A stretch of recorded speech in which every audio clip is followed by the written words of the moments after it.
आज हम ओम प्रकाश वाल्मीकि की दुनिया में उतर रहे हैं और उनकी एक कहानी, एक बहुत ही मार्मिक कहानी के जरिए उस दुनिया को समझने की कोशिश करेंगे। कहानी का नाम है खाना बदोश। हाँ, खाना बदोश। हमारे पास जो स्रोत हैं वो वाल्मीकि जी की जिंदगी की एक झलक भी देते हैं और इस बेहद असरदार कहानी के कुछ हिस्से भी। और ये कहानी सिर्फ एक कहानी नहीं है, ये उन लाखों मजदूरों की जिंदगी का मतलब एक आईना है जो एक बेहतर कल की तलाश में एक जगह से दूसरी जगह भटकते रहते हैं। बिल्कुल। तो इस चर्चा का मकसद यही है, दलित साहित्य की इस बुलंद आवाज के जरिए उन लोगों के सपनों को समझना और उस कठोर सच्चाई को भी जिससे उनका रोज सामना होता है। हाँ, और ये भी देखेंगे कि कैसे एक लेखक अपने तजुर्बों की आग में तप कर ऐसा कुछ लिखता है जो समाज की उन परतों को खोल कर रख देता है जिन पर अक्सर पर्दा डाला रहता है। तो फिर उस कहानी की आत्मा को समझने के लिए मेरे ख्याल से हमें पहले उसके रचयिता को ही जानना होगा। सही कहा, ओम प्रकाश वाल्मीकि। चलिए पहले लेखक को ही जानते हैं। ये बहुत जरूरी है क्योंकि वाल्मीकि जी का जीवन ही उनके लेखन के बुनियाद है। उनका जन्म हुआ था उत्तर प्रदेश में मुजफ्फरनगर के एक छोटे से गांव बरला में। उनका बचपन और शुरुआती पढ़ाई का दौर भयानक सामाजिक और आर्थिक मुश्किलों से गुजरा। वो अपनी आत्मकथा जूठन में बताते हैं कि कैसे उन्हें समाज में हर कदम पर अपमान और मानसिक पीड़ा झेलनी पड़ी। और शायद यही वजह है कि उनकी कहानियों में इतना सच्चा, इतना खराब दर्द महसूस होता है। वो सिर्फ कल्पना से नहीं लिख रहे थे। नहीं, बिल्कुल नहीं, वो उस दर्द को जी चुके थे। अच्छा, और उनके लिखने के नजरिए में एक बड़ा बदलाव भी आया था, है ना? हाँ, एक बहुत बड़ा बदलाव तब आया जब वो महाराष्ट्र गए। वहां वो दलित लेखकों के संपर्क में आए। ओके। और उन्होंने डॉक्टर आम्बेडकर के लेखन को बहुत गहराई से पढ़ा और समझा। यहीं से उन्हें यह एहसास हुआ कि एक दलित की पीड़ा और उसके संघर्ष को पूरी सच्चाई के साथ सिर्फ एक दलित ही लिख सकता है। ये एक बहुत मजबूत दावा है। मतलब वो प्रामाणिकता की बात कर रहे थे। ऑथेंटिसिटी। बिल्कुल। वाल्मीकि का मानना था कि कोई बाहरी व्यक्ति दलित जीवन पर सहानुभूति तो दिखा सकता है, लेकिन उस अनुभव के अंदर जो अपमान है, जो गुस्सा और छटपटाहट है, उसे वो महसूस नहीं कर सकता। हाँ, उसे वो उस तरह से व्यक्त नहीं कर सकता। और यही दलित साहित्य की बुनियाद है। ये सिर्फ दुख की कहानी नहीं है, बल्कि उस अनुभव को अपनी आवाज में, अपनी शर्तों पर दुनिया के सामने रखने का दावा है। और उनकी आत्मकथा जूठन तो इसी का सबसे बड़ा सबूत है। बिल्कुल, जिसने हिंदी साहित्य में एक तरह का भूचाल ला दिया था। और इसी बेबाक लेखने की वजह से उन्हें डॉक्टर अंबेडकर राष्ट्रीय पुरस्कार और परिवेश सम्मान जैसे कई सम्मान भी मिले। तो वाल्मीकि जी के अपने जीवन के यही अनुभव उनकी कहानियों की जमीन तैयार करते हैं। खाना बदोश हमें एक ऐसी ही दुनिया में ले जाती है, लीट के भट्टे की दुनिया, जो अपने आप में हमारे समाज का एक छोटा सा मॉडल है। जरा इस दुनिया की तस्वीर खींचिए हमारे लिए। कल्पना कीजिए, शहर की चकाचौंध से बहुत दूर हरे भरे खेतों के बीच जमीन पर एक बड़ा सा मटमैला धब्बा।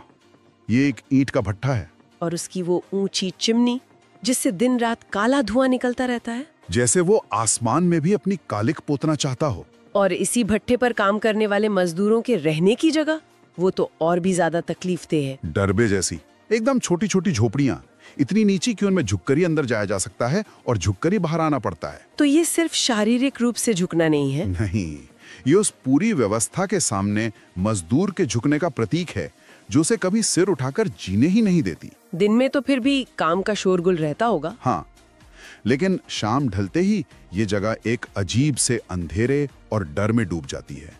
हर तरफ सांप, बिच्छू का खौफ। मतलब ये कोई काम करने की जगह नहीं, एक तरह का नर्क है। और इस नर्क के राजा हैं मालिक मुख्तार सिंह और उसका बेटा सूबे सिंह। बिल्कुल, वो लोग जिनकी मर्जी के बिना यहाँ पत्ता भी नहीं हिलता। मजदूर अपनी हर छोटी बड़ी जरूरत के लिए पूरी तरह इन्हीं पर निर्भर हैं। और यहीं पर कहानी के दो मुख्य किरदार आते हैं, सुखिया और मानो। हाँ, सुखिया और उसकी पत्नी मानो गांव की गरीबी से तंग आकर वो भी इस भट्टे पर मजदूरी करने आए हैं। लेकिन शहर से दूर ये वीरान बेरंग दुनिया मानो को बिल्कुल रास नहीं आती। नहीं, उसका दिल घुटता है यहाँ। वो सुखिया से कहती भी है, अपने देश की सूखी रोटी भी परदेश के पकवानों से अच्छी होती है। इस एक लाइन में कितना दर्द है, अपनी जमीन की कसक। बिल्कुल, लेकिन फिर एक दिन कुछ ऐसा होता है जो मानो की इस पूरी दुनिया को, उसके जीने के मकसद को ही बदल देता है। हाँ, जब वो भट्टे से निकलती हुई ईंटों को देखती है। सही कहा। एक दिन वो देखती है कि भट्टे की आग से तपकर कच्ची मटमैली मिट्टी की ईंटें एकदम सुर्ख लाल रंग की होकर बाहर निकल रही हैं। और वो उन्हें देखती ही रह जाती है, जैसे कोई जादू देख रही हो। और फिर वो एक बहुत ही मासूम सा सवाल पूछती है सुखिया से। एक घर में कितनी ईंटें लग जाती हैं? हाँ, ये एक बहुत ही खूबसूरत पल है। सिर्फ ईंटों को देखकर एक सपना बुन लेना, ये क्या दिखाता है? ये दिखाता है कि उम्मीद कितनी मजबूत चीज होती है।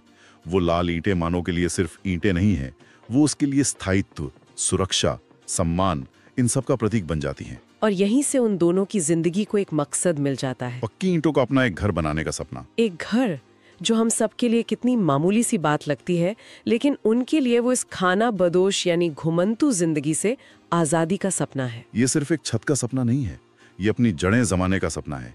एक ऐसी पहचान बनाने का सपना है जो हमेशा उनसे छिनती रही है।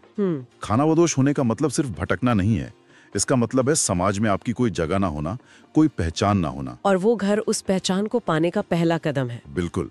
और यह सपना उनमें एक नई जान फूंक देता है और वो दोनों दुगनी मेहनत से काम में जुट जाते हैं। लेकिन भट्टे की दुनिया इतनी सीधी नहीं है, यहाँ हर सपने की एक कीमत चुकानी पड़ती है। सही कहा। कहानी में तनाव तब घुसता है जब मालिक मुख्तार सिंह का बेटा सूबे सिंह भट्टे पर चक्कर काटने लगता है और उसकी बुरी नजर पड़ती है किसनी नाम की एक लड़की पर। हाँ, नई नई शादी होकर आई है, वो भी भट्टे पर मजदूरी करती है। सूबे सिंह उसे फुसलाकर दफ्तर की साफ सफाई और सेवा टहल के काम पे लगा देता है। और यहाँ से कहानी एक बहुत ही खतरनाक मोड़ लेती है। बाकी मजदूरों को भी अंदाजा हो जाता है कि कुछ गड़बड़ है। हाँ, क्योंकि किसनी के पास अचानक से वो चीजें आ जाती हैं जो भट्टे पर किसी और के लिए सोचना भी मुश्किल था। जैसे कि नहाने का साबुन, एक छोटा सा ट्रांजिस्टर जिस पर गाने बजते हैं। और ये ट्रांजिस्टर महज एक चीज नहीं है। नहीं, ये एक कीमत है और साथ ही ताकत का एक प्रतीक भी। सूबे सिंह अपनी ताकत का इस्तेमाल करके उसे खरीद रहा है और किसनी उस शोषण के सिस्टम में अपने लिए जो थोड़ी सी सहूलियत बना सकती है वो बना रही है। बिल्कुल। उसका पति महेश ये सब देखकर भी नशे में डूबा रहता है और दफ्तर से आती किसनी की खिलखिलाहटें बाकी मजदूरों, खासकर औरतों के मन में एक कांटे की तरह चुभती हैं। लेखक यहाँ किसी एक व्यक्ति को विलेन नहीं बना रहे। नहीं, वो उस पूरे सिस्टम की क्रूरता दिखा रहे हैं जहां गरीब और लाचार औरत के पास अपनी इज्जत बचाने का भी कोई विकल्प नहीं होता।